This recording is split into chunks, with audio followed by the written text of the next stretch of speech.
Reševalna postaja UKC Ljubljana je v sodelovanju z Zdravstvenim domom Medvode v teh dneh torej začela pilotni 3-mesečni projekt reševalnega vozila v Medvodah. Kaj to v praksi pomeni? Pomeni, da bomo vsak delovni dan v delovnem času imeli na voljo eno reševalno vozilo z ekipo za izvajanje nujnih intervencijskih voženj. Zdi se za koga to majhen korak, ampak za tiste, ki živimo v Medvodah, vemo, da je to ogromen korak. Zakaj? Kdor se vsak dan vozi v Ljubljano in nazaj, ve, kako zelo zgoščen promet je v Ljubljano in nazaj in kako nemogoče je tudi za naše sodelavke in sodelavce, reševalce, doseči ta reakcijski oziroma intervencijski čas, ki si ga vsi želimo, ta je pa seveda vedno čim krajši.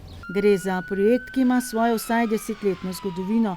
Takrat je namreč občina Medvode skupaj z občino Vodice sicer neuspešno apelirala na pristojno ministrstvo, da se Zdravstveni dom Medvode vključi v mrežo nujne medicinske pomoči z mobilno enoto, nujnim reševalnim vozilom in da se tako zagotovi krajši dostopni čas v primeru nujnih življenjsko ogrožajočih stanj. Do sedaj so dostopni časi bili bolj do 20 minut, kar je pa nesprejemljivo za sistem nujne medicinske pomoči, zato smo z ministrstvom, reševalno postajo Ljubljano in z dispečersko službo in pa Zdravstvenim domom Medvode se dogovorili, da v 3 mesecih naredimo pilotni projekt izvozov nujnih intervencij z lokacije Ostrovrharjeva 6, kjer je lociran naš zdravstveni dom. Za občanke in občane Medvod se v primeru življenjsko ogrožajočega stanja ne spreminja veliko, saj kontaktna številka še naprej ostaja številka 112.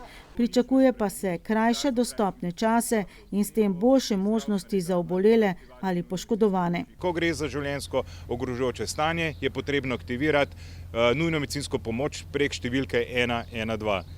Le na ta način se bo ustrezno aktivirala ekipa, ki bo pred našim zdravstvenim domom, hkrati pa bo poslan tudi nujno reševalno vozilo urgentnega zdravnika, ki je tako kroži nekje oziroma je na neki intervenciji ali pa obravnavi v Ljubljani in bo v najkrajšem možnem času se temu pridružil še zdravnik z nujne medicinske pomoči Ljubljana. In še, da se s tem projektom Medvoščanom zagotavlja enakopravnost z občani tistih občin, kjer so zdravstveni domovi opremljeni z nujno medicinsko pomočjo ali reševalnim vozilom.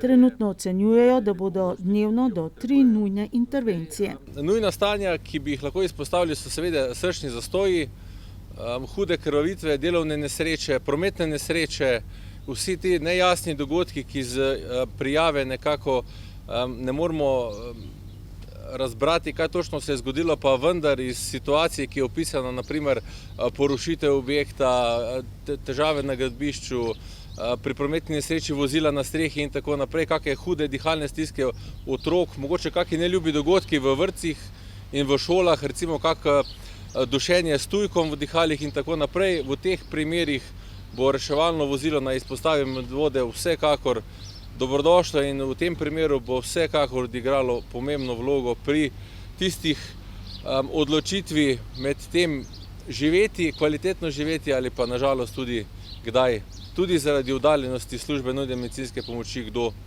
v Sloveniji pač umre. Mi smo prepričani, da bomo z prisotnostjo v Medvodah, v občini Medvode, marsikatero resno situacijo spremenili v pozitivni izid. S 3-mesečnim pilotnim projektom bodo ocenili stanje, ali je reševalno vozilo v Medvodah potrebno in če je potrebno mrežo oziroma sistem še nadgraditi. Kateri pa so tisti kazalniki uspeha, ko si vendarle želimo, da bi bilo tovrstnih nujnih intervencij čim manj? Ocenjevati uspeh pilotnega projekta seveda bo kompleksno, pa vendar.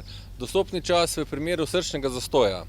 Vsaka minuta pomeni zamujen odziv, pomeni približno slabih 10% manj možnosti za obolelega, da preživi. Če si predstavljate, dostopnost reševalnega vozila v prometni konici iz Ljubljane do občine Medvode je med 25 pa tudi več kot 30-35 minut, odvisno kje v občini Medvode se dogodek zgodi. Tako da z aktivacijo izpred zdravstvenega doma Medvode, kjer bo dostopni čas 3, 4, 5 minut do dogodka, vsekakor je to eden izmed kazalnikov kakovosti, ki bo občutno ali pa da rečem zelo opremljiv v smislu uspešnosti projekta. Seveda, potem ocenjevati bo potrebno tudi, koliko dogodkov se zgodi vzporedno. Mogoče tudi ta del ni zanemarljiv, prisotnost reševalnega vozila bo mogoče pomenila, da se bo kdo več odločil klicati 112 in tudi ta del moramo nekako analizirati. Dejansko bo reševalno vozilo bližje tudi ostalim občinam in če se bo zgodila neka huda prometna nesreča na meji med občino Medvode, na občino Kranj, občino Škofja Loka, verjetno bo tudi poslano to reševalno vozilo, ki je bliže in vsi ti faktori bodo nekako vplivali na to, ali je projekt ali pa prisotnost reševalnega vozila smiselna in če je ta projekt bil uspešen. Reševalno vozilo z ekipo bo pred zdravstvenim domom Medvode od ponedeljka do petka med 7 in 18 uro. Torej tudi v času največjih prometnih konic, ko je prihod reševalnega vozila iz Ljubljane bolj oviran kot ponoči ali za vikende.